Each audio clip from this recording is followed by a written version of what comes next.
kapata mechanic fulani tu hapo Kirinyaga Road. Nikamwambia mzee, mimi sina mahali pa kulala, ile kitu tu mimi nakuomba nisaidie tu shilingi 5 niende nipe kiongozi wetu ndio nipate mahali pa kulala. Juu ilikuwa lazima nipate hiyo. Bure singeonekana hata hiyo area. Ningepigwa hata vibaya sana. Sasa ilikuwa tukikuona hata na saa hii ya mkono bora, unajua wakati hiyo saa zilikuwa watu wanavaa saa za ngufu sana. Hiyo saa lazima tuende nayo. Tutakuangusha chini na tuende na hiyo saa. Sasa tukaendelea hivyo, tukaendelea kuibia wasichana wa mama, vibeti ya mama, tunaiba tu hata tukipigiwa nduru saa hii.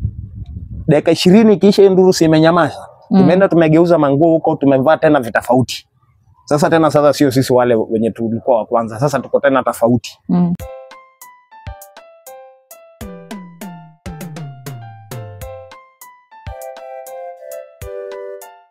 Hello, welcome to the testimony of Isaac.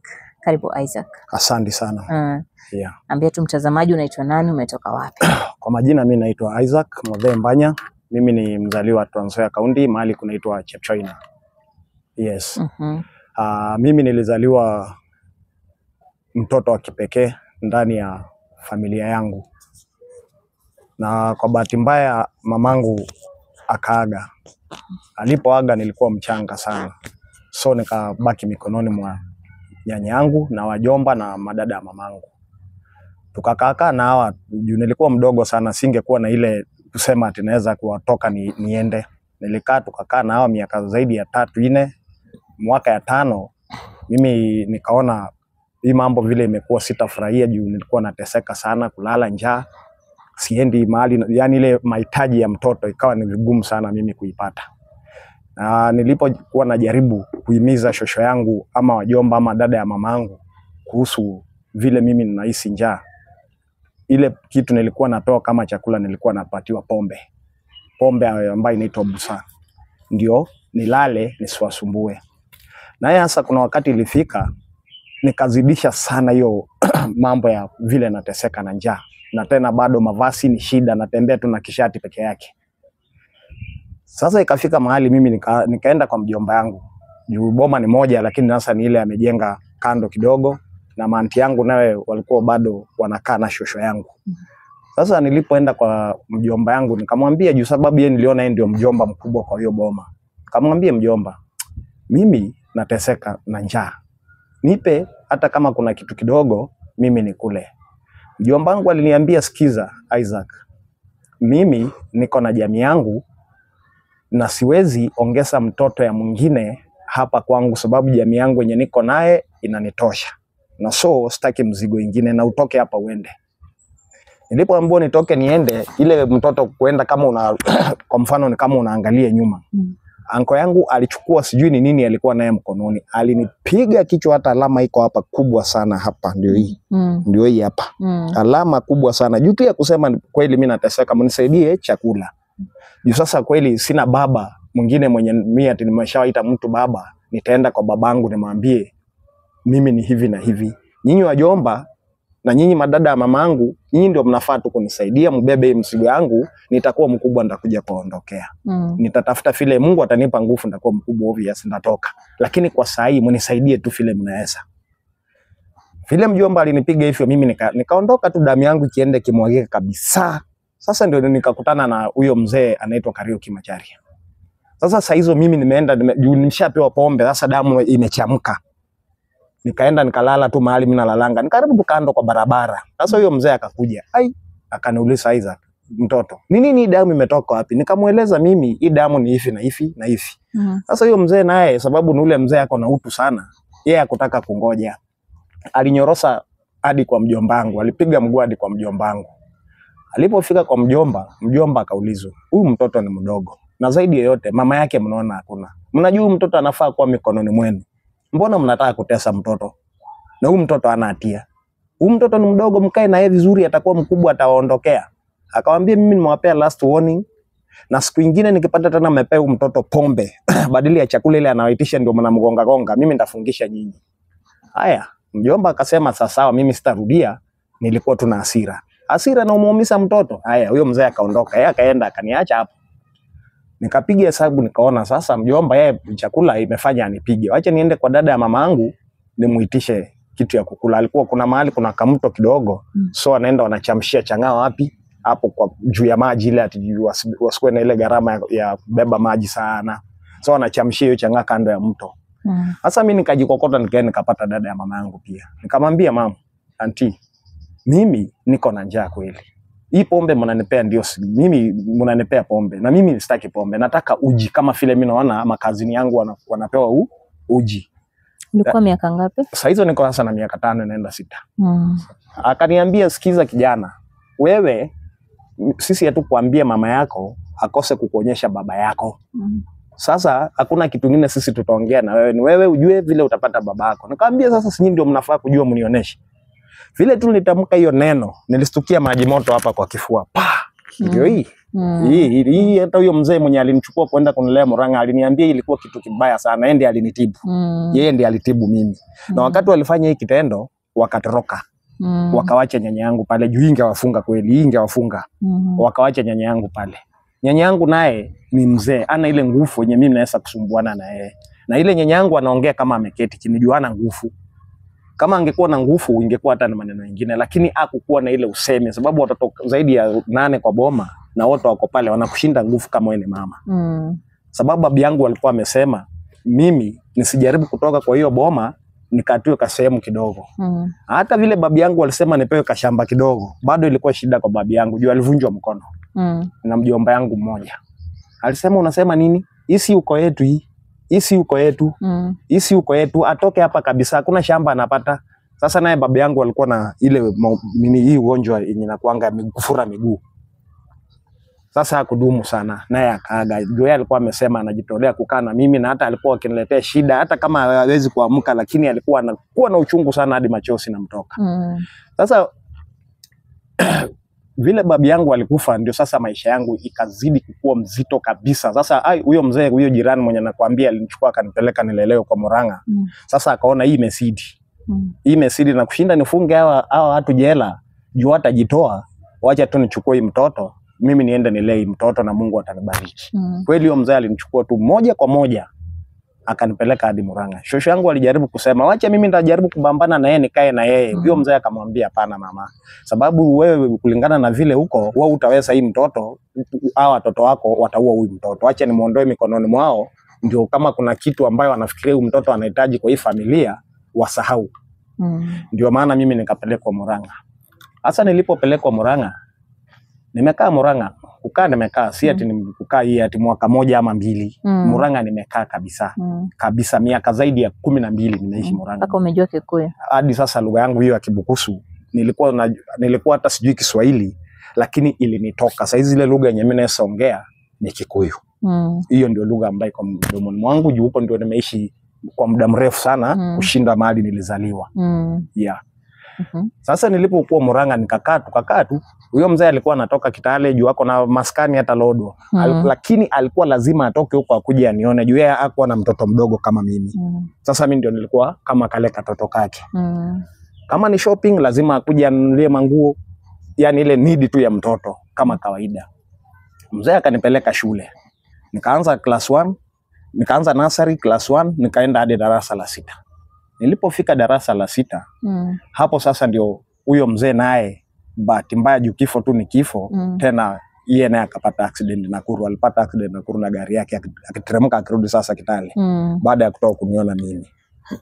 Sasa hiyo vile mzee alipata accident, ule shosho mwenye hasa nilikuwa nakaa na yeye kule Murang'a sasa. Kuna msichana yake moja alikuwa anaishi South Africa. Alikuwa daktari huko. Enzi hizo, juu ni kitambo ni 90s. Akakuja akamchukua. Alipomchukua mimi nikakosa yule mtu mwenye tunaweza kanishana na yeye. Alafu naona huko mimi siyesema ati mimi ni master huko juu, mimi ni mgeni. Unaona? Sasa mimi nikapiga hesabu nikaona nimeanza sasa kuteseka. Nimeanza kuteseka juu kando ya mahali nilikuwa naishi, wale majirani ni ukoo ya huyu mzee. Sasa hawa naye hawakukuwa naona mzuri huyu mzee kunilea mimi, na ile hali pia wako na watoto kama mimi. Sasa huyo mzee alikuwa anawaambia, nyinyi fanyeni hivi, acha nisaidie mtoto kama huyu, nimetoka kwa barabara wa jamaa. Nyinyi mko na uwezo, ndio hii majani chai iko hapa mnapata pesa. na tena zaidi yoyote watoto wako na mababa yao na wako na mama yao. Huyu hana hata ndugu. Wacha nisaidie huyu, bado ni baraka hata kwa jamii yetu. Na hata kama mimi si yuko nikirudi bali mimi narudi, inatakana mkimuona mnamwambia umekula nini, hakuna mnamsaidia. Ai, wale wakaona hapana. Sasa nikaona kila mtu ananiangalia hivi, nikipita nafukuswa, hata watoto wao sasa wanaanza kunipiga. Mimi nikaona hii maisha sasa sitaweza.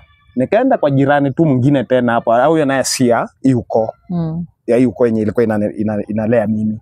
Nikawaambia huyo alikuwa ni mzee.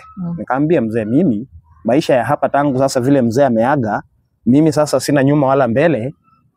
Kama unaweza nisaidia fare ya kunifikisha tu wapi Nairobi, niende Embakasi nione auntie. Huyo mzee aliniambia, sikiza, fanya hivi, pesa kama unataka pesa kuja unichunie majani wiki moja na sitakupea hata shilingi moja. Alafu hiyo wiki ikikwisha ndakupatia hiyo pesa upande gari uende. Na saa hizo mimi sina ile uwezo na nguvu ya kuchuna hiyo majani chai. Okay, sasa mimi nikaona juu sina nguvu ya kuchuna majani chai, mimi ni mtoto, hiyo kikapu siwezi kuibeba. So unaona vile mtu anavaa hiyo kikapu mgongoni. Mimi ikawa nikiingia kwa majani chai mimi mwenyewe nikakichwa tu kanaonekana. Na unajua kwa majani chai kuna changamoto mingi, kuna manyoka zile za majani chai. Sasa nipate mimi mtu mfupi hivi na hiyo nyoka inakimbiaga inapita kama umeme. Si unaona mimi itafanya hata labda ni faint bure, na hiyo ndio kitu nilikuwa naogopa kwa majani chai. Nikakaa nikapiga hesabu, nikaenda kwa mzee mwingine. Huyo mzee naye alikuwa ana familia. Ako tu peke yake, yani familia yake ni ile waligrow kila mtu akatoka. Sasa mzee akabaki peke yake juu tena mke wake alikuwa amekufa. Huyo mzee alinipea maskani siku 2. Hiyo siku 2 chenye huyo mzee tu aliniambia kijana yangu, mimi kweli sina pesa, na hata ile chakula unaona mimi nakula hapa ni ndo mimi nachimba tu hapa kwa shamba. Na hizi meanga, na kuna kitu kingine inaitwa gekwa ya Wakikuyu, nakaa kama tu kama hiyo cassava, lakini hiyo inakuanga ngumu zaidi. Sasa hiyo ndio mzee anategemea tu hiyo ile chakula ya kienyeji halisi. Mimi nikaelewa hiyo mzee, lakini ile kitu alifanya, hiyo mzee aliniamsha saa 10 asubuhi. Akanisindikisha kutoka Maragwa town na miguu hadi mahali inaitwa Kabati. Sasa kutoka hapo mimi nikakanyaga polepole, lakini nilipofika Thika pale Thika hii ni River Chania, sasa hapa hivi ni Del Monte. Nyuma yake hapo ni Blue Post. Mimi nikachokea hapo. Nikasikia kweli miguu imekwisha nguvu na sina otherwise. Mimi kabidi nikae hapo. Wakati huo mananasi inafanya tu bado. Sasa kuna wale watu wanatoka huko ndani na hiyo mananasi, unajua kutoka kasi mtu ataenda kama 2 moja kwake. Sasa mama mwingine sitamsahau hata na leo. Huyo mama alinipea shilingi 10 na akanichongea akanipea kinasi hivi, hata hakuna kitu ya kuchonga ndio kule. Sasa mimi nilikuwa nashika tu nauma nikitembea. Nikakuja polepole nikarudi Mkuru kwa Ruben. Mkuru kwa Ruben kwenye nilikuwa naenda, ilikuwa huyo mama ni familia ya huyo mzee mwenye alikuwa ananilea. Sasa kufika huko nikapata ati kumbe kuna wakati mahali walikuwa wanaishi hiyo ilikuwa ni nini ya serikali, kiwanja ya serikali. Sasa si imebomolewa, hajulikani waliamu wakaenda wapi. Sasa mimi nikaanza kupiga mahesabu, nitafanya nini? Na mimi sasa hapa mimi tena bado ni mgeni hapa. Nikisema nirudi Kitale ndio sasa mbali kabisa. Mimi sina fare ya kunirudisha Kitale. Mimi kabidi sasa nishikane tu na wao vijana wa mtaani. Na sasa ndio uende ushikane na wao vijana wa mtaani. Lazima ubangaize uwaletee kitu, sababu ujue hiyo group unaonanga hivi vijana wa mtaani, ujue kuna kiongozi. Mwenye kama ni mahali pa kulala endi atasema ulali hapa ama utalala hapa. Sasa mimi nikaenda nikapata kupiga watu geta. Yes. Yeah. Sasa mimi nikaenda nikapata ile tu yani mtu kujiongelesha. Kapata mechanic fulani tu hapo Kirinyaga Road. Nikamwambia mzee, mimi sina mahali pa kulala, ile kitu tu mimi nakuomba nisaidie tu shilingi 5 niende nipe kiongozi wetu ndio nipate mahali pa kulala. Juu ilikuwa lazima nipate hiyo, bure singeonekana hata hiyo area. Ningepigwa hata vibaya sana.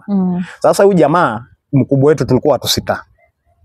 Kwa hiyo watu 6 yeye sasa ndiye alikuwa kinara yetu. Sasa yeye alikuwa anatutuma sisi. Anakuambia wewe na wewe ndeni hivi, wewe na wewe ndeni hivi.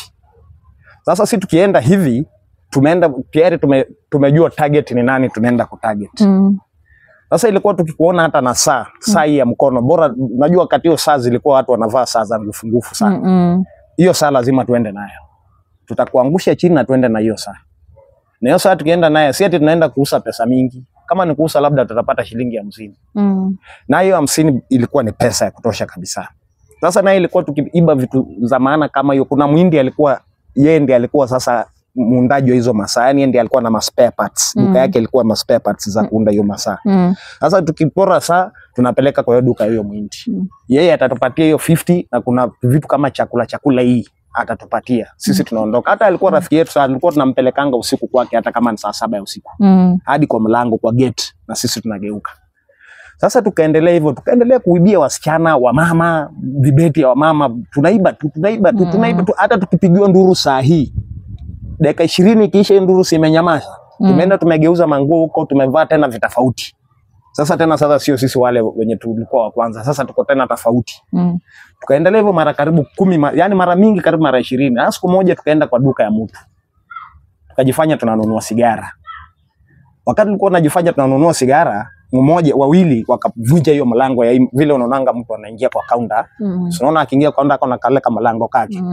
Sasa huyo kinara wetu akapiga hiyo mlango teke, alafu kuna ule kingine alikuwa mimi na yeye tulikuwa rika, akaingia mbio. Kuingia mbio vile huyu amepiga teke akashika huyu mtu wa duka. Amemshika kichwa hapa. Amempiga 9. Tulikuwa tunaita 9 hiyo wakati.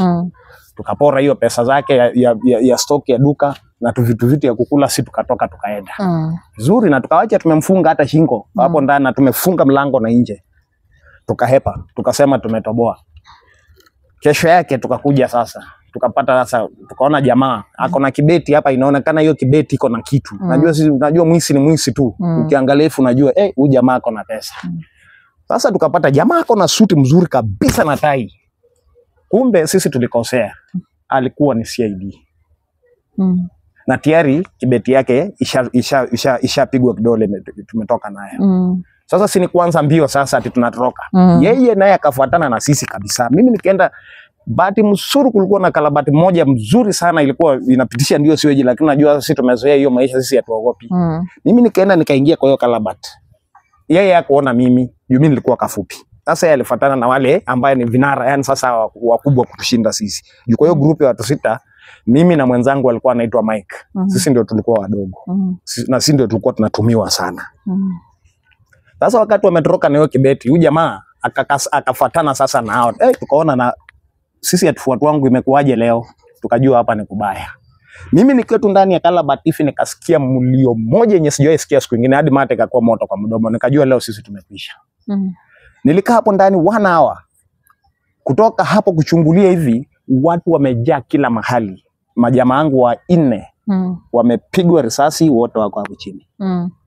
Mimi sasa uzuri kwa hiyo kalaba nilikuwa na nguo nyingine tofauti. Na kuna mahali nilikuwa nikiingilia, kuna mahali nasa tokea wewe sijua ni mimi. Na kuna vitu tulikuwa tunavaa. Kwani ulikuwa unatumia nini? Paka mtu hawezi jua ni wewe. Kuna nguo tulikuwa tunavaa. Nguo, naona sasa nguo kama hii. Sasa mimi naweza kuiba hii kamera yako, nitoke hivi, si ndio? Na tukitoka hivi, mimi naweza enda kuficha hii mahali, na tena nitakutime tena nitokee mbele yako. Nataka kuconfirm kama unanijua. Sasa nimejibadilisha. Sasa hata sio mimi, sasa mimi ni mungwana. Sasa ukiambiwa ni wewe, na sasa hata umejipaka hata tumatope huku hivi. Tumatope, hata mtu akuona sura hivi vizuri, haisijui wewe ni nani. Sasa unaenda unatoa hiyo matope, unavaa nguo mzuri, unavaa kofia, unavaa ka slippers yako mzuri, unatokea. Sasa mimi hiyo ndio kitu ilifanya nikasema kwa maisha yangu, hata kama changamoto iko kiwango ipi, siwezi danganya mtu aende kwa barabara kuibia watu. Sababu mimi niliponea tundu la shindano, na hadi na leo naambianga Mungu asante. Na nikarudi nikaenda hata kanisa, sikurudi tena kwa hiyo barabara. Nikaenda kwingine, nikataka kuendelea na hiyo tabia. Sasa Dagoretti. Sasa Dagoretti naye bahati mzuri nikapatana na jamaa alikuwa anaitwa Bobby. Bobby naye alikuwa mwalimu pale Alliance.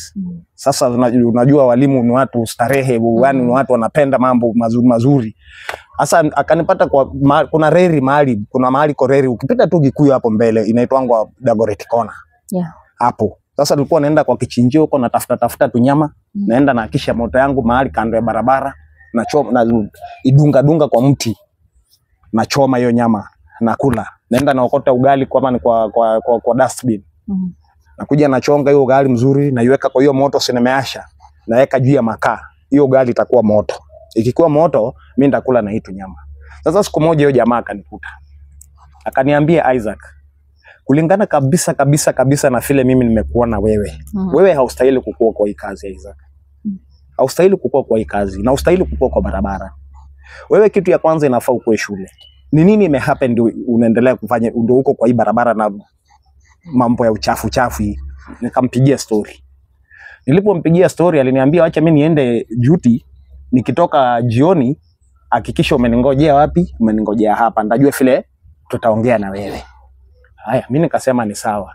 Sikukosa keep time vile tulikuwa tumebongana yeye juu. Sasa najua mimi naye akili yangu nilikuwa najua mtu alikuwa akipromise tukiwa vijana wa mtaani ya kupromise acha nikienda hivi nikirudi tutaongea. Unajua lazima atakuachia kakitu. Sasa lazima mngojee.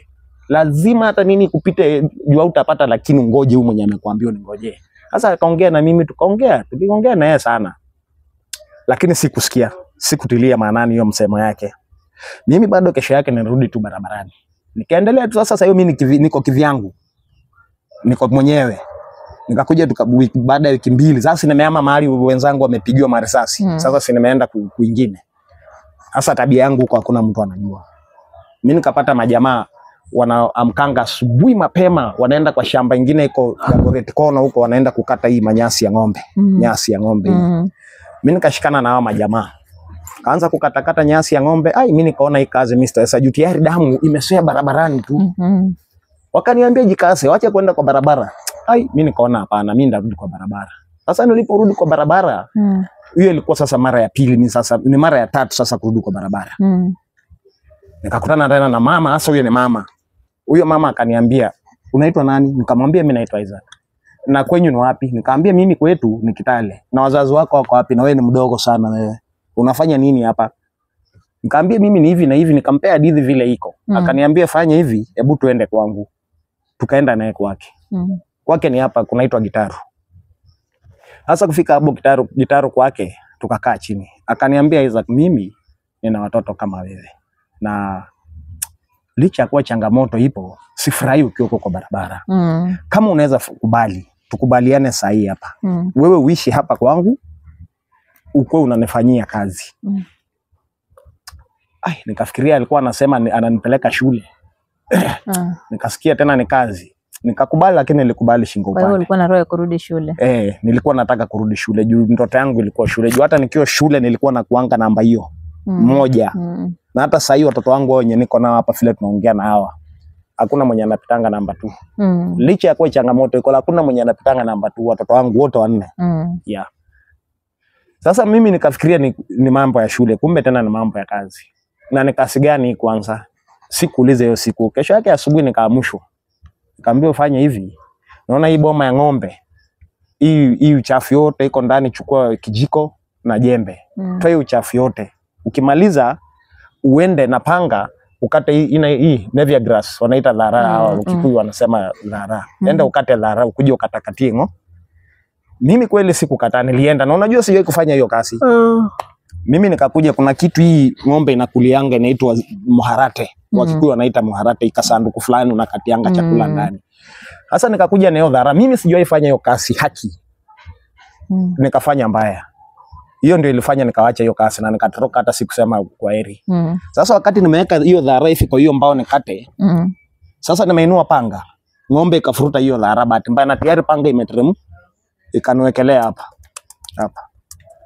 Sasa hii hata yeye ni damu tu alikuta vile damu ilikuwa. Mimi nilifunga tu mkono yangu na ile kasweta nilikuwa nayo na nikashika njia nikaenda. Sikurudi hiyo kazi tena. Nikaenda mbele, sikukufa moyo. Nikaenda kwa hoteli fulani. Sasa nilikuwa naenda kuomba tumaji nioshe nifunge. Mwenye hiyo hoteli tena akaniambia, "Kijana, habari yako mzuri sana.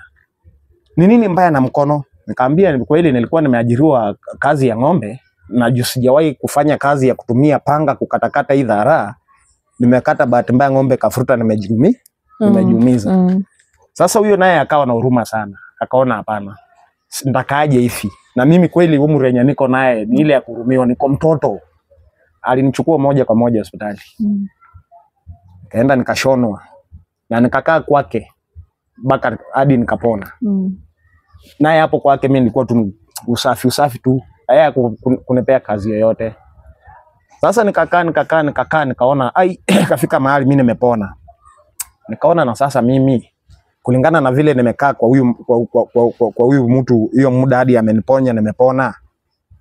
Kuna haja kweli mimi kurudi kwa barabara siku nyingine? Sasa nikakumbuka mwenye aliniambia wa kwanza nisirudi kwa barabara. Nikakumbuka wale majamaa yangu vile wameuawa na mimi Mungu ameniponya na si ati venye mimi ni msuri. Nilisema sasa kasi ya barabara siku nyingine sitaki, kama ni njaa wache niende nibebe mtu maji nipate kitu ya kukula. Lakini kuguza kitu ya mtu ama kila wakati niko barabara mbio mbio, hiyo tabia sitaki, na nikajiamulia hivyo. Na vile nilijiamulia hivyo, Mungu naye atabaki kwa tu Mungu. Mungu alinipea nguvu licha ya kuwa niko na kijana, hata sikuwa najua ndio aishi ID. Nikajipata nimeenda kutafuta kazi yangu ya mjengo nikiwa na 14 sasa years. Nilianza kazi yangu hiyo nikiwa na 14 years ya mjengo. Na ilibidi nikatoka kwanza sasa hapa town. Nikapata kijana fulani, yeye naye huyo kijana baba yake ndiye alikuwa mtu fulani mkubwa Moi University huko Eldoret. Hadi wako na manyumba huko. Sasa huyo kijana akaniambia twende tukae Eldoret kidogo, hata kama utaki kutoka hapa Nairobi ama hata kama utaki kuenda Kitale, wewe twende tukae tu Eldoret, hata hapo ni mzuri karibu na home. Kaenda na yeye. Sasa tulipoenda na yeye tukakaa tulikaa karibu 6 months na yeye. Lakini yeye anatokanga weekend anakuja hapa Nairobi, anarudi Eldoret, mara anatoka Eldoret anakimbia kwa Migori.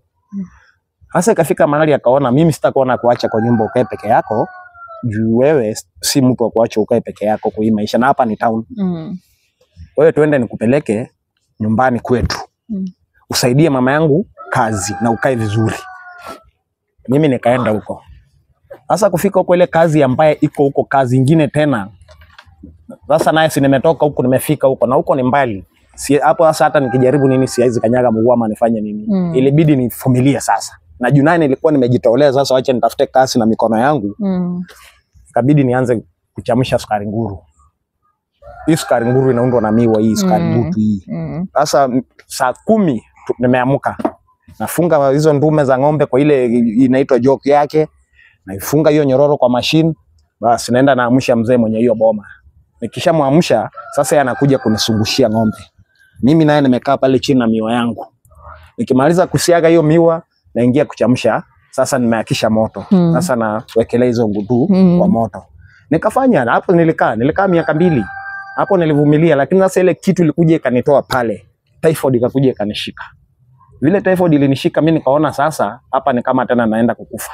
Nikaenda hosi huko tu. Kwenda hosi nikatoa madawa. Kukuja siku hata wiki moja imerudi tena. Juu maji ile tunakunywa ni kama maji iko kwa kashimo. Hawana mto. Si maji ya mto, ni kama toka kisima. Sasa hiyo ndio maji tunakunywa. Sasa ikani affect juu mimi si mtu wa Nyanza na joto ya huko. Mimi nikaona hapana. Sasa wakati nilikonjeka mara ya 3, mzee mwenye boma akasema walituletea marehemu tena kwa hii boma. Akapigia huyo kijana yake simu. Akamwambia ulituletea marehemu kwa boma, wakati hiyo simu ni hii ya box. Ile ulikuwa unaenda unabonyesha namba hivi unaweka pesa yako hapo. Akampigia. Akamwambia umetuletea tena marehemu hapa kwa hii boma. Mtu anagonjeka ofio, unataka akufie hapa? Kijana akamwambia baba hapana, acha akae huko juu kweli huyo kijana mimi nimemtoa Nairobi. Na nimeona ni kijana anaweza rekebika na akue kijana mzuri. Wewe kaa na yeye. Atazoea ni hali ya anga ndo imetofautiana na yeye. Lakini akizoea atakuwa mtu mzuri. Mzee naye si alikuwa ni mtu wa kubomoka hizi machanga. Mzee akakuja siku moja mimi nimetoka kulima. Sasa unajua kwa analima hadi na ng'ombe. Sasa mimi nimetoka kulima. Mimi na bibi yake sasa. Bibi yake ananipigia ng'ombe, mimi nashika jembe. Nikichoka na jembe mimi napigia ng'ombe, yeye anashika jembe. Sasa tumetoka kwa shamba saa 5 tumefika kwa nyumba. Sasa unajua kazi ya kulima na ng'ombe vile ni ngumu. Ukishika hiyo kasungura. Haya. Nikapumzika nikafungua ng'ombe, mimi nikapeleka ng'ombe mahali na stahili sasa kukula. Nikaipeleka kwanza ikunywe maji alafu niende nifunge mahali penye kuna nyasi kule. Sasa mimi si nimetoka hapo niende nikule lunch. Sasa mimi kufika kwa jikoni hivi mimi napata mzee naye ndiye ametoka shughuli zake amefika kwa boma. Mzee aliniachilia rungu hapa akasema unasunga kwa mlango yangu namna gani kama mbwa. Bibi yake akapiga nduru. Juu aliniweka hadi nikaanguka chini. Ai. Sasa bibi yake ile kitu alifanya, aliona huyu msata huo mtoto tena wenyewe hapa kweli. Tulichamsha hiyo sukari nguru vizuri. Sasa ile mzee ameenda kupiga mtindi yake, customer wakakuja wakanunua hizo sukari nguru. Yule alinunua, mama akanigawia pesa kidogo. Akaniambia hizo kulingana na vile nimeona huyu mzee wangu akutaki mazuri, kama inawezekana nimeongea na kijana, sasa huyo kijana yake mwenye alipeleka kwake. Enda hadi kwake Eldoret, ulale huko, alafu kesho ukiamka ujue utakuwa umejipanga namna gani, ama mtajua vile mtaelewana na yeye ukishafika wapi huko juu. Bado hiyo plot Eldoret ni ya kina huyu kijana, si ati ni kukomboa. Sasa nilipofika pale, huyu kijana akaona hapana, huyu sitamwachilia. Kama baba yangu amekataa huyu, mimi sitamwacha. Yeye unajua sasa plot zamani ilikuwa unaweza jenga tu nyumba hapa na hiyo yote ni shamba. Sasa huyu kijana alikuwa amesomea mambo na agriculture sana, anapanda tu carrot, anapanda nini. Sasa tukaanza kufanya tu hivi. Hata akienda mimi kungolea tu uchafu, hiyo chakula siwezi kosa kufanya hiyo. Na itengeneza vizuri sana. Customer akikuja na mngolea hiyo carrot ama nauza hiyo mboga. Sasa naye kijana alikuwa ameniambia ni customer akipatikana chochote yenye unauza hapa kutoka kwa hii shamba, hiyo ni yako, ya matumizi yako. Sasa mimi nikaendelea hivi. Sasa nikatoka hapo hivyo nikiwa nimekuwa na akili, hasa hata kasi ya mjengo mimi nafanya vizuri sana. Nikasema sasa acha niende nisalimie shosho yangu tu sasa huko tu nyumbani sasa Kitale. Nikaenda nikakaa. Siku ya kwanza nimeenda vizuri kabisa, mimi niko na afya yangu mzuri zaidi sana. Sasa unajua mimi ni mtoto, nimesahau yale ya kale. Sasa ninarudisha urafiki kwa kila mtu. Mimi nikaenda nikasunguka kweli kwa wajomba wangu wao wote na kwa madada ya mamangu. Nilipomaliza kuwasungukia, sasa hiyo ni kesho yake. Juu unajua sasa nimefika huko usiku. Sasa ni asubuhi nimeamka, sasa ni kuamkua nikiangalianga vile wana BF waje bado. Kasunguka tu. Waacha jioni ilipofika saa 11. Hiyo siku sasa kesho yake wakati nimefika kuona sasa shosho yangu. Ugonjwa ilinishika, ile sijui ilitoka wapi.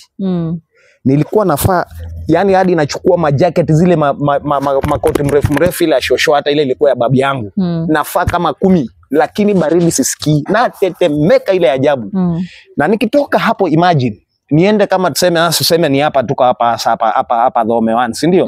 Nikitoka kama hapa niende tuseme Windsor, mimi nabaki niko mzuri kama vile sasa nilikuwa kwenye nilikuwa.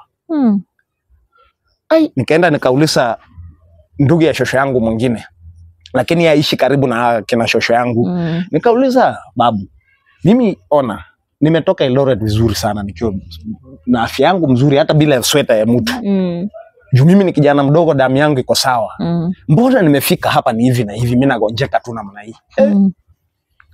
Huyo kuka yangu ndugu ya shosho aliniambia, fanya hivi Isaac, mimi hata sijui ni nini unatafuta huko. Watu tangu ukue mdogo, wewe unataka kuangushwa, lakini wewe hujui ya kitu inaitwa kuitisha shamba. Na hii kitu ndio itafanya uangamie. Kweli vile huyo mzee aliniambia hivyo, nikajua kumbe hapa mambo si mzuri. Nikarudi tena huko kwa shosho, sikuona mbaya. Yaani sasa ile kumpigia kwa heri, unaona? Nikaenda nikampigia shosho kwa heri, nikamwambia mimi sasa acha nirudi kwenye nilikuwa, juu niko kazi shosho. Nikipata kitu nitakuwa nakuja ama natafuta namna ya vile itakufikia kama sina nafasi. Kelewana na shosho hivyo. Nikatoka Kitale tena vizuri sana huko Chepchoina, nikakuja kufika hapa Kitale hapa Mossbridge, hii matunda ya Mossbridge matunda. Ile gari tulikuwa ndani ikaanguka. Tukiwa ndani, ilipoanguka si mtu mwingine aliumia kwa hiyo gari, kwa watu 14. Mimi bado ndio niliumia. Niliumia hii goti mpaka hii kitu ikatoka hii. Alafu nikakatwa hapa. Unaona kuanzia kwa hii goti yangu hadi hapa. Niko na alama mbaya sana hapa, imeshonwa hapa. Nikapeleka hospitali, tulikimbishwa hospitali Eldoret pale Rifaro. Nikatibiwa. Nikakaa hapo. Sasa unajua wakati huo mimi mtu kama mimi simu kupata ni ngumu.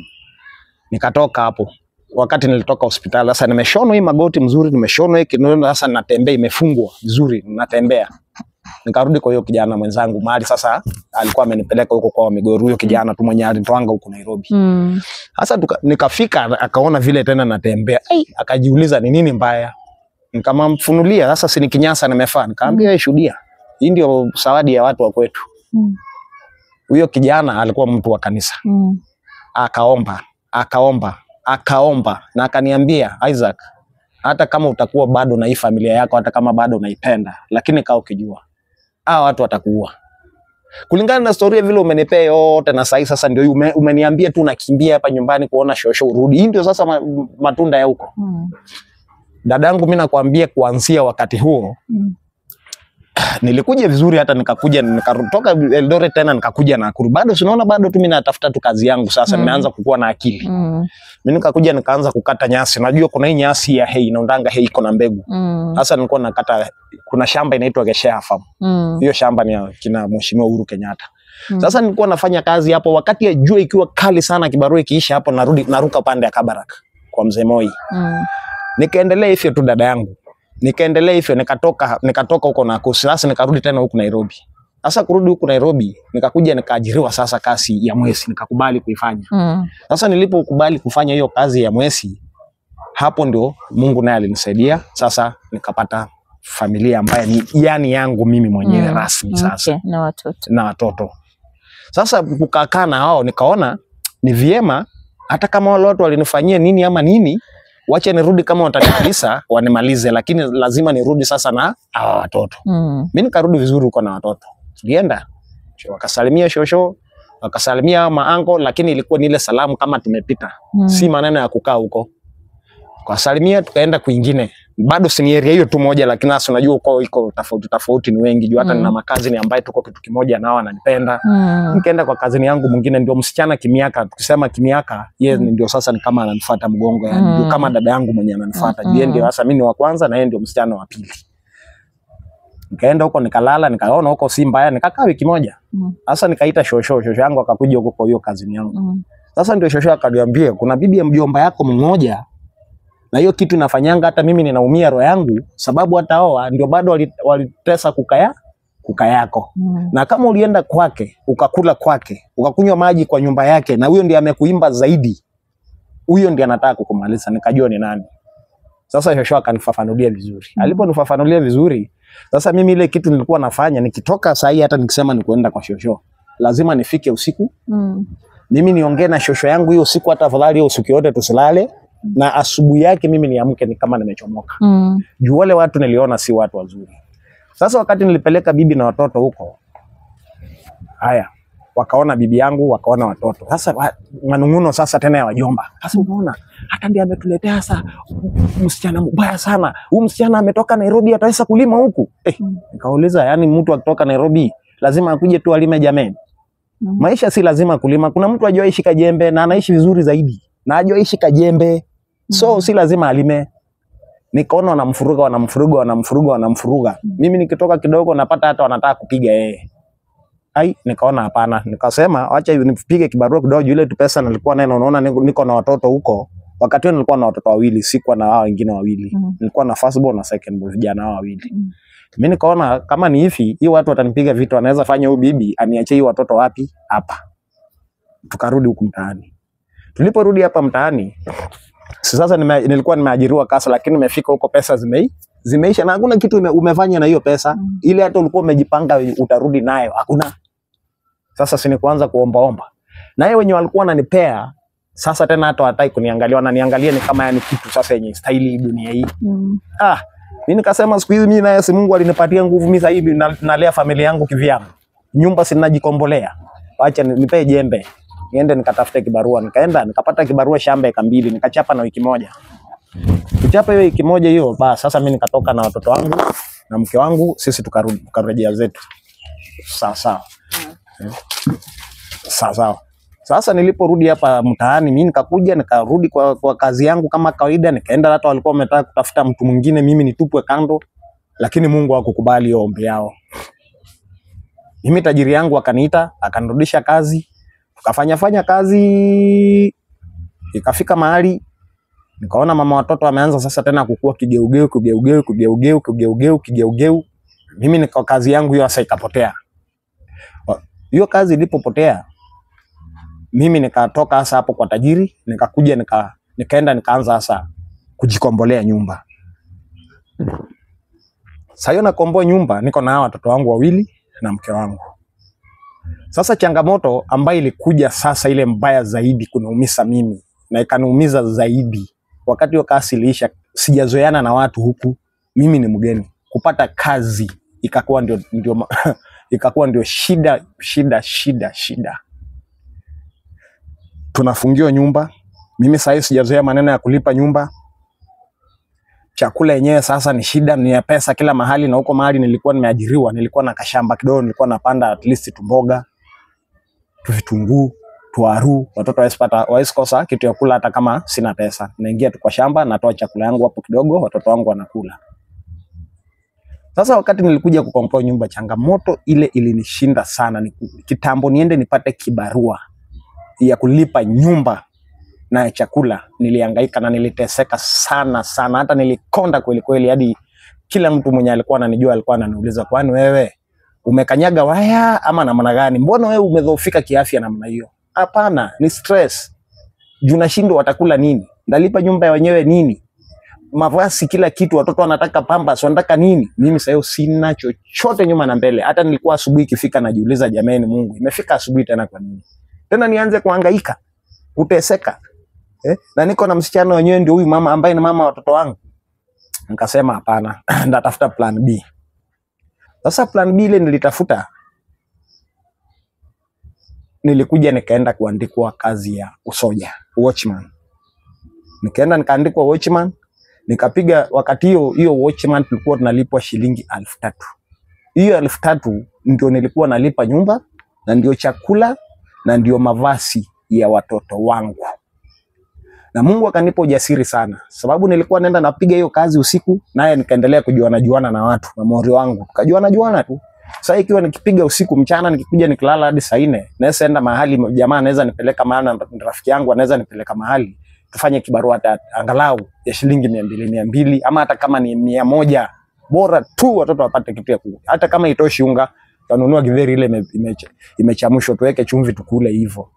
Ingawaje sasa kwa watoto, na wakati huo ni wadogo, hata wako wameenda shule, ilikuwa ni noma sana. Noma sana, inabidi uchague maragwe moja moja, unagonga unapea mtoto. Unagonga yote maragwe moja moja, unapea mtoto. Sisi wenyewe tunakula hiyo mahindi na maji.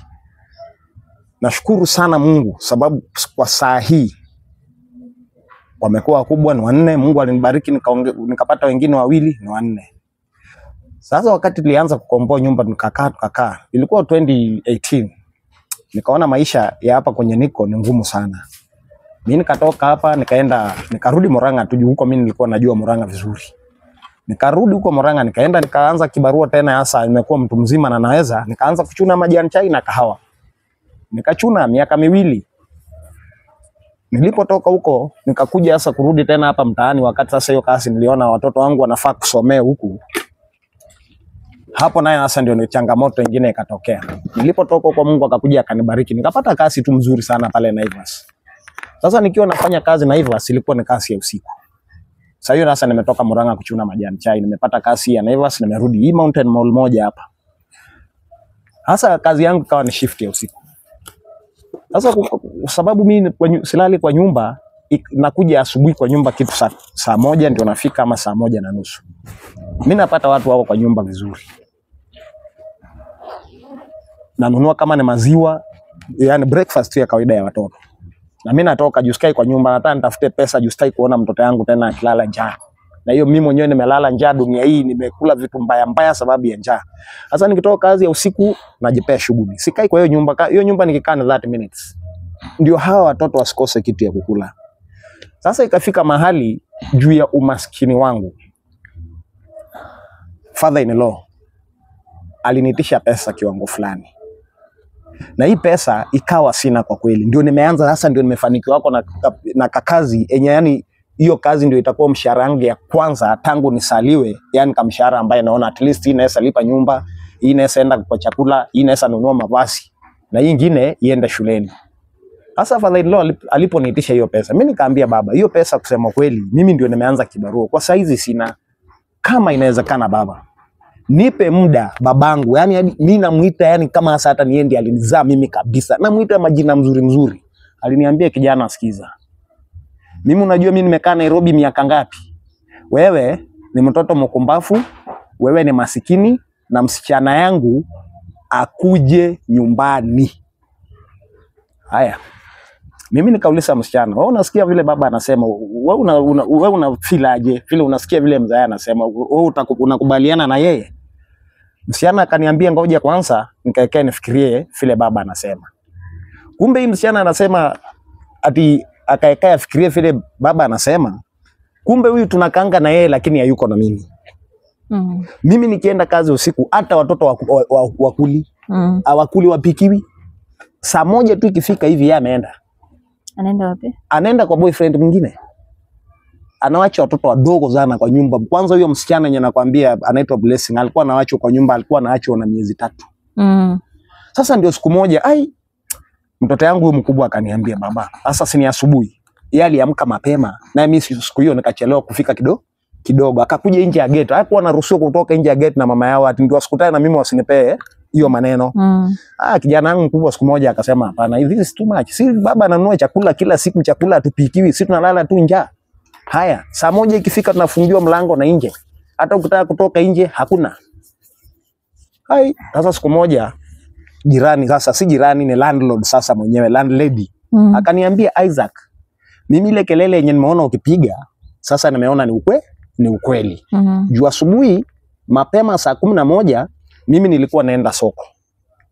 Nilipokuwa naenda soko kutoka tu nje ya gate hivi nikapata anaitwa Mama Pita, sio mke wangu. Nimepata Mama Pita na vijana wawili hapo nje ya gate. Hiyo masaa saa 11 alikuwa anatoka wapi na hii gate zimefungwa zote.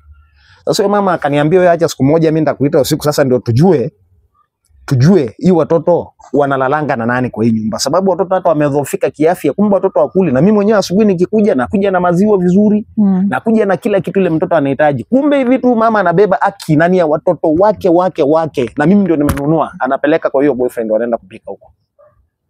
Watoto wangu wanabaki wakiteseka sana. Sasa siku moja mimi nikaweka mtego. Nikaweka tu mtego vile unaweza weka mtego kama hata ukiona mtoto anafanya hivi na anakuchenga, siku moja utamnasa tu. Sasa mimi nikaweka mtego yangu, nikajifanya nimeenda kazi. Hiyo siku sikuenda kazi, nilienda tu ndio hadi kazini nikaomba ruhusa. Na hata nilipoomba hiyo ruhusa sikuambiana ni nini asua kiini ya hiyo ruhusa. Niwaambie tu mimi nimepata kashughuli ya leo peke yake, wacha nifanye, hata kama mtanipea hiyo siku nyingine nifanye usiku na mchana, nitafanya hiyo 24 hours. Nilipe hiyo mchana na usiku nitafanya. Huyo manager naye kwa mbaya mwenye alikuwa sasa kwa kazi. Akasema, wewe juu kweli mimi najua wewe ni mzazi na wewe ni kama kijana yangu, enda ushughulikie hiyo maneno. Sasa yajui ni maneno gani. Sasa mimi nikakuja, hata yule landlord ni mzuri sana. Aliniambia, Isaac, usionekane, nataka ukuje kwa hii nyumba yangu. Najua manyumba mingi ya landlord dirisha ndio inakuanga ukifungua gate if wewe anakuona. Sasa mimi nikakuja nikatulia. Kwa hiyo mama landlord landlady nikakaa. Akachomoka, ilikuwa saa 3 usiku. Mimi nimemuona vile anaenda. Amebeba. Sasa kumbe alikuwa anachomokanga na nguo 2 3. Sasa mimi nikarudi kwa nyumba. Sasa si ameenda saa 3 usiku. Sasa mimi nikarudi kwa nyumba na watoto yangu. Si amefunga hiyo nyumba hata na kifuli.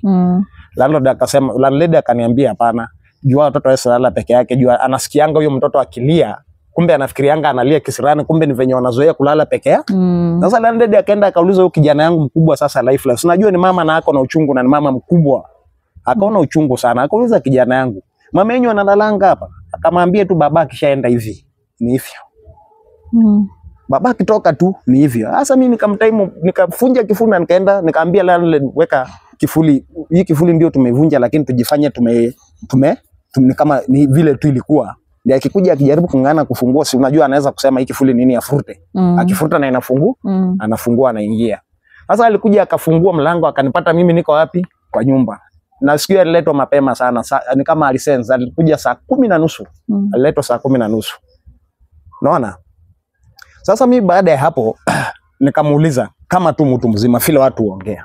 Nikamuuliza, mama, hapa kwa hii nyumba ni nini asua kabisa imekosekana? Na unaona siku hizi mambo imekuwa mzuri, Mungu ametubadilisha. Sababu mimi kenye ilikuwa inanisumbua ilikuwa ni nini? Kibarua. Na sasa ungeshukuru ndio hii kibarua, hakuna siku utaumia. Kama ni maziwa yenye zingine ulikuwa unakunywa strong tea, maziwa ndio mimi nakuja naye kila lita 3 kila asubuhi juu ya watoto. Akaniambia, hata sasa fanya hivi. Naona vile babangu tu alisema wewe ni maskini. Mimi wacha niende kwa baba yangu. Nikamwambia, sasa umeamua hivyo, si ndio? Baada ya kutesa watoto sasa umeamua uende. Akaniambia, sikiza Isaac, na usikize mimi vizuri sana, na napigia babangu simu saa hii. Wewe ni maskini, na kitu ya pili, hao machokora wako swa baby, utabaki na wao. Machokora wangu sasa ni wao watoto wangu. Umeelewa? Sasa machokora wangu ni hao watoto wangu. Nikasema ni sawa, wacha nipigie father in law. Sasa ndio nikipigia father in law, aliweka simu loudspeaker, sasa wako kwao kwa nyumba kwao. Sasa mother in law wamekaa kitu tuseme moja. Sasa vile mimi naongea huku, wote wanasikia vile mimi naongea, mimi ninaongea. Nikauliza father in law, sawa, ulisema mimi ni maskini, mimi nikafurahi baba, na mimi sina ubaya. Sasa ulisema huyu msichana akuja, amesema sasa anataka kukuja. Na huyu mtoto mdogo huyo miezi na nikasichana kwanza. Si akuja naye juu yeye anasema hawezi kuja na watoto. Father in law aliniambia kijana, wewe ni mwenda wa simu sana. Mimi hakuna mahali uko yangu iko na wewe na hiyo watoto. Hiyo watoto nimekuzawadi, hiyo nimekuzawadi. Usijaribu kuongea kuhusu watoto. Mother in law naye akaongezea sauti akasema, sisi tunatambua tu mtoto wetu.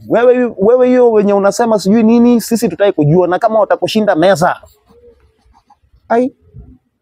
Mimi sikuridhika na hiyo maongeo. Juu sasa tayari kitu ya kwanza kazi yenyewe nimepata hata sijamaliza miezi 3. Sasa hiyo kazi unaona tayari ndio inakatika. Juu sasa unajua mtoto mdogo hata iwe nini ama nini lazima sasa nikubali. Ndio nikae na yeye. Na tayarisha wengine wenye wameanza shule. Lazima. Sawa. Mimi nikakuja nikaenda tena huko sasa kwa job. Nikakuta manager. Nikamwambia mzee, mimi kuanzia saa hii, mimi ile mshahara yangu leo ni tarehe fulani, wewe mshamwezi ikifika wewe nitumie pesa ya hiyo masiku yenye nimefanya juu mimi kwangu mambo si mzuri. Sasa akaniuliza kama mzee, akaniita kwa ofisi, nikamwambia mimi ni hivi na hivi na hivi, kumbe mimi niko kazi huku usiku na wewe bibi anawacha watoto kwa nyumba, yeye anasonga. Hata chakula ile unaona najua sasa ile chakula ilikuwa inafanya nikuja naye, nakwambia hata maziwa nilikuwa nakuja naye hata lita 3. Najua vitu za super zinaingia usiku. Sasa kuna mtu amekuja na ana wale watu wa kusaidia kutoa. Sasa tunapoa hiyo squad sasa tena bado tunatoa. Kama ni maziwa tunatoa, tunachotoa maziwa asubuhi mnaenda nayo nyumbani, kama ni hizo mikate, keki. Yaani unaweza kuja na chakula mingi. Wakati hiyo kutoka kwa super unakuja na chakula mingi sana. Sasa mimi sikufa moyo na hiyo maongeo ya father in law na mother in law na bibi. Mimi nilikuja kwa chief. Chief hapa kwa ofisi hapa juu. Nikamwambia chief, bwana chief, hapa ni hivi na hivi na hivi. Na mimi sasa sijui nitafanya namna gani. Lakini wakati hiyo ofisi iko hapa, ilikuwa pale chini flyover. Chief akasema uko na namba ya mke wako, nikamwambia niko naye. Akampigia. Sasa saa hizo anampigia, hata tayari sasa amebeba manguo zake, sasa amepeleka kwa wale vijana sasa rasmi. Unaona? Sasa bwana chief akampigia simu, akamwambia wewe fanya hivi, kesho saa 2 nikukuta umesimama hapa nje. Akapigia father in law, akamwambia wewe, mbona msichana yako anafanya mambo kama hii? Wewe si ndio inafaa kuwe mtu wa kwanza, hata juu hapa Dagoretti si mbali, ukuje ukae na watoto chini ujue shida ni nini. Father in law akaambia chief, wewe naye akili yako ni kama mbaya nini? Unaniambia vitu gani hiyo? Mimi najua tu msichana yangu, mimi wao watoto wamezaa na huyo kijana maskini, mimi sitaki kujua. Na nimemwachia roho safi. Kama utataka msaidiana na yeye kubeba hiyo mzigo, hata muamese mjue vile mtafanya, mimi sitaki kujua. Father in law aliongea mbaya. Chief akasema chief akaandika tu. Hata iko hapa list kubwa sana. Ya ile yote father in law aliongea. Sasa dakika ya mwisho bwana chief akamuuliza, na sasa hii watoto ndio tumekubali, mmesema mmewaacha, si ni sawa? Father in law kwanza aliambia chief, hata ni serikali watafutie children home huko. Chief akamuuliza, hata huyo miezi 3 wanatafuta wangu children home siku hizi? Akasema si atupe ama amese. Chief akasema okay, sawa. Sasa chief alimuuliza neno, akamuuliza, na sasa wewe umemuita msichana wako sawa? Ni sawa, na amekubali kukuja, na mmesema hii watoto nyewe mwajui, kwanza mmeita hii watoto machokora, si ndio? Ni hivyo. Yaani anaongea na ujasiri kabisa. Bwana chief akasema, sasa kuna wakati mtawahi tamani kuona hii watoto? Father in law alisema na mother in law tena kwa sauti kubwa sana, hawa hata wakuje saa hii hapa tuambiwe ni wetu, wasiingie kwa gate, tunawafukuza moja kwa moja. Haya, chief akauliza swali lingine, na huyu kijana akitaka kukuja huko mkae chini muongee, unaona namna gani? Bwana chief unataka huyu kijana alete tena, mimi nasikia ndio bwana chief hapo, wewe unataka huyo jamaa alete umaskini yake huku kwangu? Huku kwangu asiwahi kanyaga huku kwangu, na kanyaga huku kwangu mimi sasa ajue ndamkombolea vijana wa muue. Asikuje huko, akae huko. Asiwahi kanyaga kwangu, na ni milele nimesema hivi. Kuanzia hapo mimi nikajua sasa hiyo ni hivyo. Mimi nikaanza sasa kubambana na watoto wangu. Huyo niliachiwa na miezi 3, mimi nakabeba na baby carrier yake asubuhi, Mimi naenda natafuta kibarua napata kwa mjengo, naongea na engineer. Nilikuwa naenda kwa kula mjengo by the way, mimi nafukuzwa. Kwa site ruhusiwi mtoto, kwa site ruhusiwi mtoto. Lakini nilipata mmoja engineer moja mzuri sana. Akaita foreman. Akamwambia unajua namna gani? Huyu mtoto huyu unaona amebebwa huyu. Si ndiye anafanya kazi. Baba yake ndiye anafanya kazi. Na zaidi ya yote huyu mama anapika chakula hapa. Huyu mtoto atakuwa anakaa hapa. Kwa huyu mama mwenye anapika chakula hapa. Sasa mtoto yangu naye si Mungu akakuja ndani yake. Hakika hakukuwa analia hata kidogo. Naweza kufanya kazi vizuri sana. Sasa engineer akaambia foreman, waache huyu jamaa afanye kazi, atafutie huyu mtoto maziwa. Juu sasa mkimnyima kazi na kazi ya mkono na ni ya nguvu, huyu mtoto atatoa maziwa, atahangaika namna gani? Hata wewe huwezi kuwa na huruma foreman, uone huyu ni mwanaume mwenzako. Na wewe umeshaona wanaume ngapi wanalea watoto wadogo kama hawa? Wameachiwa na wanabambana. Mimi nakwambia dada yangu nilipiga kazi kwa hiyo site miaka 4. 4 good years. Ukilea mtoto. Nikilea tu mtoto huyu wangu msichana wote kwa hiyo site. Mimi nikiamka asubuhi naenda nabeba mtoto wangu, hao wengine nawashika mkono hadi shule Garden Estate kwa gate, na kisha wameingia class. Na haka katoto kangu kasichana tunarudi kwa site. Sasa ikafika mahali foreman akaona, engineer akaona hapana, huyu jamaa anafanya kazi kweli. Huyu jamaa ako na bidii ya kazi. Akaniambia sasa Isaac fanya hivi, sasa ataacha mambo mingi. Hiyo kazi ilikuwa ni kampuni imesimamia. Akaniambia sasa kile utafanya wewe, majukumu yako ni mingi. Na by the way nilikuwa naamka saa 9 usiku. Nivue manguo ya hawa watoto. Saa 11 asubuhi ikifika, mimi Isaac, wa mama walikuwa wanaamka asubuhi wanaangalia makamba imejaa manguo, na shindo huyu jamaa kwani anatumia nini? Saa 11 asubuhi ikifika, makamba nimejaa nguo ya watoto yangu. Pika breakfast, falisha watoto manguo, shule. Mimi sasa nikishatoka hivi asubuhi, kama ni shule sirudi kwa nyumba tena. Mimi nikitoka shule ni kazi sasa direct. Sasa nikae kwa kazi, ikifika saa 9 naendea sawa watoto wengine. Huyu namwacha na huyo mama hapo. Naendea hao wengine, tukishafika hapo basi nachukua katoto kangu. Tunakuja nyumbani sisi wote, nakuja na waosha. Natafuta vile watakula sapa na wapikia. Tunakula, tunalala, tunaamka asubuhi kama kawa, tunasindikishana shule. Maisha ambaye nimeyapitia changamoto yangu. Maisha ambaye nimeyapitia changamoto ambaye niko naye. Hawa watoto mimi ni kama wamenifunga jela. Unaona sasa kama tuseme hapa hii mtaa yetu hii, kupata kibarua, kitu inaitwa kibarua hii area hii. Kama wewe si mzaliwa hapa, aki ngumu. Sasa unapata watu wakujaji wengi wa hapa, kazi ile wanapata mbali. Sababu sasa hata mimi wakati nilikuwa nafanya kazi vizuri, wakati hiyo watoto mama yao alikuwa, kabla sijapata ile ya Naivas, mimi nilikuwa naenda kazi hata Rongai, hata Kajiado, hata Ngong. Natoka hapa saa 10 asubuhi juu ya jam hiyo ya Lang'ata Road. Ndio tufike huko mapema, tena kutoka huko tunatoka mapema juu ya jam ndio tufike huko masaa ambayo inastahili. Kazi kupata hapa ni ngumu. Mimi kama saa sasa mimi na watoto wangu tunaweza kata mwezi mzima bila kuona shilingi 500 hivi. Na walizoea, hata saa nyingine sisi tunakosa hata chai hata wiki mzima. Na hakuna siku utasikia ati waende shule. Hata mimi nafikanga asubuhi na wapime nione jana tulala njaa, leo shule itaendeka kweli? Unasikia mmoja ameita mwingine, wewe unaenda shule? Hata mimi naenda. Wanajitia tu nguvu hivi wote wanaamka. Sasa hiyo kwa miaka ngapi? Sasa huyo mkubwa sasa huyo saizi yako na 15. Alafu kuna huyo huyo ni kijana anaitwa Peter. Alafu kuna Vincent ako na 13. Alafu kuna Philip ako na 11. Alafu sasa ka Blessing sasa kasichana ndio kako na miaka 9. So vijana 3 na msichana moja. Msichana ndio last born. Wow. Na mama alienda kabisa na hajawahi angalia nyuma hata kidogo. Na mimi nakuhakikishia kwamba hata sasa hii akitokea ajui ya watoto. Kwa hivyo aliolewa kwingine. Aliolewa kwingine, in short. Acha tuseme hivi. Tujua hii mawasiliano yote hakuna, kulingana na ile agreement baba yake alisema. Mtu asiangalie kwa mwingine na mtu asiguze kwa mwingine, kila mtu akae kwa na majukumu zake. Sasa mimi naye sijaifuata. Sasa ilifika mahali hasa hata watoto sasa hivi vile tunaongea na wewe. Wananiambia baba, unaona vile wamama wanatudharau sababu hata sisi tuna mama. Alafu baba huyo mama ati siku moja atokea hapo mwambie ati ndio mama yetu baba. Hata sisi tutatutafuta. Tutaki kumuona, sisi tumeteseka, tunadharauliwa baba na mama. Sasa msichana kwanza anakuwa na uchungu sana. Akaniambia baba, ona tunaweza kuwa tunacheza kama marafiki kama 5, lakini ikifika lunch time unapata kila mtu anaita mtu kwa mtoto yake. Mimi na baba nabaki nikiwa peke yangu. Na nikijaribu kukaribia kwa nyumba ya mtu mimi nafukuzwa. So baba alafu niambia ati siku moja ati sijui mama nini. Baba, hii maisha yenye tuko sisi tumeridhika, acha tukae tuife. Tumekubali, acha tusome. Sisi tumeamua tusome baba. Wewe tushughulikie tu na mambo ya shule, sisi tusome tu baba. Hata mambo ya njaa tulizoea. Tushughulikie tu masomo. Masomo tu. Na ya kweli ile kitu mimi nafanyanga shule. Hakuna siku utapata mtoto yangu nyumbani. Najituma sana na sina kibarua yenye nafanya. Sina. Naweza amka asubuhi wameenda shule, wanaendanga 5:40. Ndio afike shule right on time 6:30 to saa moja kasorobo hapo hivi. You garden distance.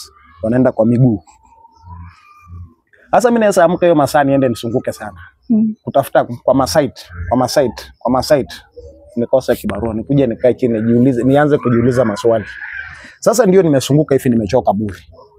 Na ni sababu ya watoto wangu. Na wakitoka shule watakuja kukula nini? Tunaendelea tunahangaika tu hivyo, tunaanguka tunaamuka. Haya, na sasa walimu kule shuleni walikuja wakajua vile maisha ya watoto iko. So sometimes wale wa madam wako kwa hiyo shule Garden Estate Primary huwa wanawafanyia shopping. Sometimes kuna wakati wanashikana kama watatu wengine, wanaambia watoto hii ni mafuta ya mboga, hii ni unga ya ugali. Haya, wanaweza kuwa tuseme uniform hiyo wanaona imekuwa labda imezeeka. Unapata madam moja anajitolea, si ni mzazi? Anakuja na uniform mpya, anaambia mtoto shika hii uniform. Hata vitabu. Jumi vile nimekuambia nakosanga kabisa hata kitabu hata moja tunaweza kosa, na naweza pata labda kamia kaenda kwa nyumba na ikose kutosha hata chakula ya watoto. Sasa hata hiyo kalamu na kitabu kupata ni ngumu. Lakini akienda hivyo mara mbili shule kweli na sikupenda kwangu ni kukosa na kosa je ukosefu ya kazi. Utapata hiyo madam anaona hapana. Jana alipigwa juu ya kitabu ya hesabu anamwambia kuja, anampea kitabu kama 5. Anamwambia sasa hii itamaliza tamu nzima na zote ni za hesabu. Unajua siku hizi mambo ya shule iko mambo mingi si kama ya kitambo. Sasa maisha yangu ni kama hayo na nazidi kubambana na watoto wangu. Hata iwe nini, hata ifanyike nini, hata niende chini ama juu, hakuna siku ndoacha watoto yangu. Mimi Isaac, mimi father single, sitoacha watoto yangu. Kwa hivyo umekuwa single father kwa miaka mingapi? 9 sasa. 9. Yeah. 9 kuanzia 2016. Yeah. Hujawahi oa tena? Hujawahi tamani mwanamke? Sijawahi. Sababu nilisema kuna msemo wa Waswahili mimi nilishika sana hapa. Mshika 2 moja uponyoka. Naweza shika mwanamke niseme wewe sasa wewe kuja tuanze maisha na wewe. Nikifikiria nimesaidia watoto yangu, ikuwe ndio nimeharibu yani sasa zaidi. Na ndio maana unasikia unaona nakwambia afadhali mimi mwenyewe ningangane na hawa watoto, jumali tumetoka mbali zaidi. Na mahali sasa tunaelekea naelekea mahali ambapo mimi naona Mungu yupo, sababu kama huyo firstborn aliachwa akiwa grade 1 sasa ako grade 9. Si nimetoka mbali sana. Haya, huyu wa mwenye grade 7 Vincent na Philip wa grade 6 walikuwa wajaenda shule, wameanza na hii mikono yangu hii na blessing. Sasa saizi ndio hao wako kutoboa hiyo sasa primary, wanaingia junior secondary. Sasa next year nitakuwa na junior secondary wawili. Sasa ibaki blessing na Philip. Na bado nazidi kungangana. Na mimi ile kitu nafanyanga dada yangu, ndio watoto wasikae nyumbani wakati ile naona kabisa kweli sasa niko kwa kona kabisa na hakuna dawa nyingine mimi naweza fanya. Mimi naendanga shule, mimi naitwa, kuna walimu ambaye tunaelewana vizuri sana. Mimi nawaambia kweli, hapa na hapa mimi nimejaribu, lakini imenishinda kabisa na sina mbinu nyingine ya kufanya. Sasa mimi naye nimeona nikuje tuongee na nyinyi kama inawezekana. Ninueni kwa mtoto fulani ana hii na hii na hii. Ama jana kuweza kukuja shule na juzi kwa sababu ya hapa na hapa na hapa. So sweet.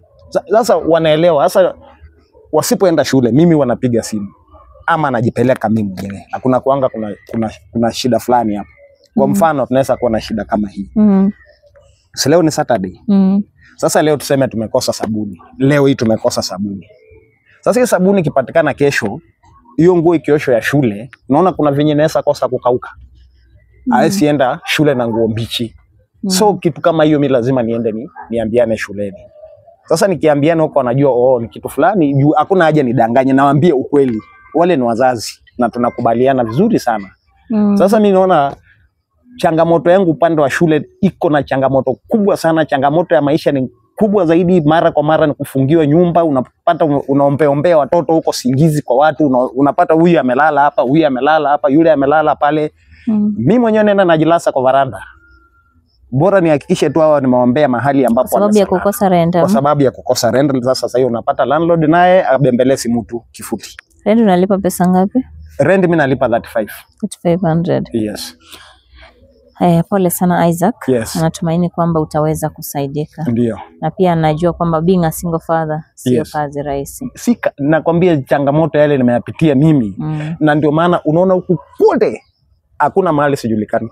Sababu ya watoto hawa. Nilikuwa nauliza wangu utatoboa. Hata wengi sana baadhi ya mama wengi sana walikuwa wananiambia peleka watoto children's home.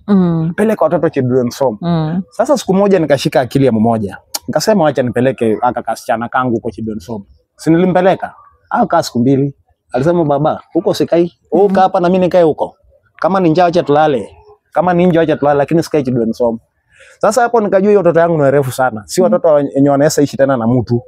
Juu wao wamenizoea, unaona? Sasa kuishi na mtu mwingine ni tofauti kabisa, wawezi. Na wanatembelea shosho yao kule Kitale? Huko hata saizi wanajua nilikufa, sababu mimi naogopa kupeleka watoto huko. Juu nikipeleka watoto huko wanaweza nimalisia watoto. Ya sasa naogopa kusema kweli. Hapa Nairobi. Mimi yani nasema ukweli kabisa, nikipeleka watoto huko kuna watu wamesunguka shosho yangu, si watu wazuri, wanaweza nimalisia hiyo watoto.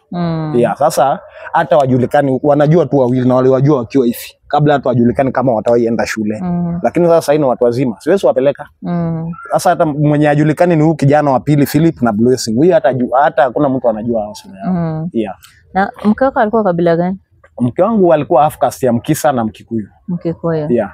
Na mbona uko na accent ya Kimasai, Kikalenjin? Mimi ni kwa sababu tu vile najua tena Wamasai nimekaa na wao. Hao Wakalenjin nimeishi na wao, hata tumesoma na wao. Tumekuwa tukifanya yani kazi na wao sana. Juu nishachuna hata majani chai Kericho. Mimi. Sasa nikakaa na wao. So nilikuwa najaribu kujifunza hiyo lugha kidogo. Ndio maana unaona hata wengine wanasemanga wewe unaongea kama wewe ni Mjaluo. Mimi hapana, mimi ni Mluya, lakini nile nilipotoka hasa lugha ya ulimi kashika lugha nyingine. Yes. Nakumbuka tukiwa nyuma ya kamera ama niite nyuma ya tent. Yes. Ulinieleza kwamba tunapomaliza tu. Yes. Ulinieleza kwamba ulikuwa unafanya kazi ya wizi. Yes. Pale UON mlikuwa mnaibia wanafunzi wa UON. Yes. Nataka tuguzie kidogo tu tunapomaliza vile mlivyokuwa mnafanya, mnaibia wale wanafunzi, mnaonyang'anya nini? Sisi haja yetu ilikuwa kwanza hao wanadada sisi target yetu ilikuwa ni Kibeti. Juu unajua wakati huo tunasema Kibeti kwa nini? Masimu hizi hazikuwa sana. Ilikuwa ukipata mtu na simu, huyo mtu si mtu wa kufanywa mchezo. Huyo ni mtu ambaye ako na pesa. Hakukuwa na simu, pesa zote zilikuwa zinawekwa kwa mifuko na kwa mavibeti. Sasa sisi ilikuwa unatafuta ule kinara wetu alikuwa na sisi hatujui kwenye yeye alikuwa anatoa, lakini alikuwa anakuja na kisu. Kisu ambayo ukifanya tu hivi hata inaweza kata hii mafupa yanguke. Sasa hiyo kisu ukifanya hivi kitambua fanya hivi, Kibeti ilishaenda. Na ikienda tunaenda kuangalilia mbele. Na tukipata pesa sisi tutachukua pesa na bado baadaye si hata hiyo Kibeti tutatupa. Hatutaki kutupa documents zake tuseme ya kazi ama unaona. Bado tutajua si anapitia njia tutaenda kutupa hiyo documents zake kwa hiyo njia.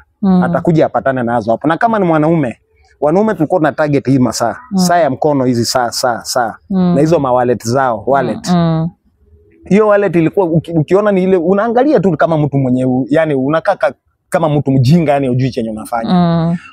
Unapigia hiyo wallet hesabu unaenda na kisu. Ni kama mwingine anapita pande hii, mwingine anapita pande hii. Sasa ni kama sisi wote tunapita tunawaacha katikati. Sasa tukisha huyo akikuwa pande hii pande, unaona tayari tumemweka katikati. Kuna mwenye ako sasa nyuma.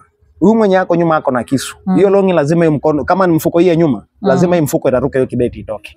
Na tukiona anataka kuwa mjanja, si tuko wengi. Kuna vile tunamkamata sasa, tunamfinya, tunampiga 9, tunamuibia kila kitu. Na tena kama umebeba piga 9 ni kuua ama kufanya? Hapana, kupiga 9 ni ile unaweka mtu shingo hapa. Okay. Kuna vile kuweka mtu shingo hivi na huko nyuma yake, hawezi toka hapo hata afanye nini. Sasa akishafanywa hivyo, hii mifuko sisi tuna nini, hata viatu tulikuwa tunaona ikiwa mzuri, tunasonga nayo.